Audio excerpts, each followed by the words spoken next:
Payyanur government boys higher secondary സ്കൂളിലെ വിദ്യാർത്ഥികളെ മർദ്ദിച്ച അധ്യാപക ട്രെയിനിയായ ലിജോ ജോണിനെ അറസ്റ്റ് ചെയ്യാത്തതിൽ പ്രതിഷേധിച്ച് യൂത്ത് കോൺഗ്രസ് പ്രവർത്തകർ പഴയങ്ങാടി പോലീസ് സ്റ്റേഷനിൽ ലുക്കൌട്ട് നോട്ടീസ് പതിച്ച് പ്രതിഷേധിച്ചു. പഴയങ്ങാടി ടൗണിൽ നിന്ന് പ്രകടനമായി എത്തിയ പ്രവർത്തകരാണ് notice പതിച്ചത്.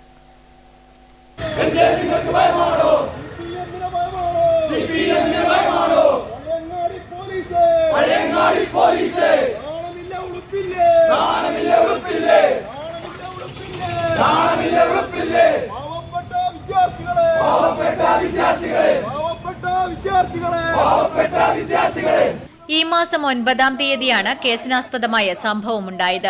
Payyanur government boys higher secondary സ്കൂളിലെ വിദ്യാർത്ഥികൾ ടൂർ പോയ സമയത്ത് അധ്യാപക വിദ്യാർത്ഥിയായ ലിജോ ജോൺ വിദ്യാർത്ഥികളോട് അപമര്യാദയായി പെരുമാറിയതിനെ ചോദ്യം ചെയ്ത വിദ്യാർത്ഥികളെ പഴയങ്ങാടിയിൽ വിളിച്ചുവരുത്തി ലിജോ ജോണും സുഹൃത്തുക്കളും മർദ്ദിച്ചതായാണ് പരാതി. ഡിവൈഎഫ്ഐ മാടായി സൗത്ത് മേഖലാ പ്രസിഡന്റ് കൂടിയായ ഇയാൾക്കെതിരെ ജാമ്യമില്ലാ വകുപ്പ് പ്രകാരം പോലീസ് കേസെടുത്തെങ്കിലും ഇതുവരെ അറസ്റ്റ് ചെയ്തിട്ടില്ല. ഇതിൽ പ്രതിഷേധിച്ചാണ് യൂത്ത് കോൺഗ്രസ് പ്രവർത്തകർ പോലീസ് സ്റ്റേഷന് മുന്നിൽ ലുക്കൌട്ട് നോട്ടീസ് പതിച്ചത്. യൂത്ത് കോൺഗ്രസ് ജില്ലാ സെക്രട്ടറി അക്ഷയ് പറവൂർ ഉദ്ഘാടനം ചെയ്തു. B.Ed വിദ്യാർത്ഥിയായിട്ടുള്ള അധ്യാപക ട്രെയിനി ആയിട്ടുള്ള ലിജോ എന്നുള്ള ഡിവൈഎഫ്ഐയുടെ ക്രിമിനൽ ആ രണ്ട് പെൺകുട്ടികൾക്കെതിരെ മോശമായി പ്രതികരിച്ചപ്പോൾ അതിനെ ചോദ്യം ചെയ്തു എന്നതിന്റെ പേരിലാണ് രണ്ട് വിദ്യാർത്ഥികളെ ഈ പ്രശ്നം പരിഹരിക്കാമെന്ന് പറഞ്ഞുകൊണ്ട് ഈ വാടിക്കലിലേക്ക് വിളിച്ചു വരുത്തി അതിക്രൂരമായ രീതിയിൽ മർദ്ദിക്കുന്ന സംഭവമാണ് കഴിഞ്ഞ ദിവസങ്ങൾ ഉണ്ടായിട്ടുള്ളത്.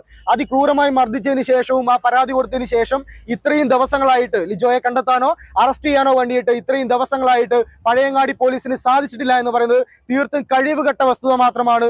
ഒരു കാരണവശാലും ഇത്തരത്തിലുള്ള പ്രവർത്തനമായി മുന്നോട്ട് പോകുന്ന ഈ പോലീസ് സംഘത്തിന് നേരെ ഞങ്ങൾ കൈയും കെട്ടി നോക്കിയിരിക്കാൻ വേണ്ടി സാധിക്കില്ല. കല്യാശ്ശേരി നിയോജക മണ്ഡലം പ്രസിഡന്റ് പുത്തൻപുരയിൽ രാഹുൽ അധ്യക്ഷത വഹിച്ചു.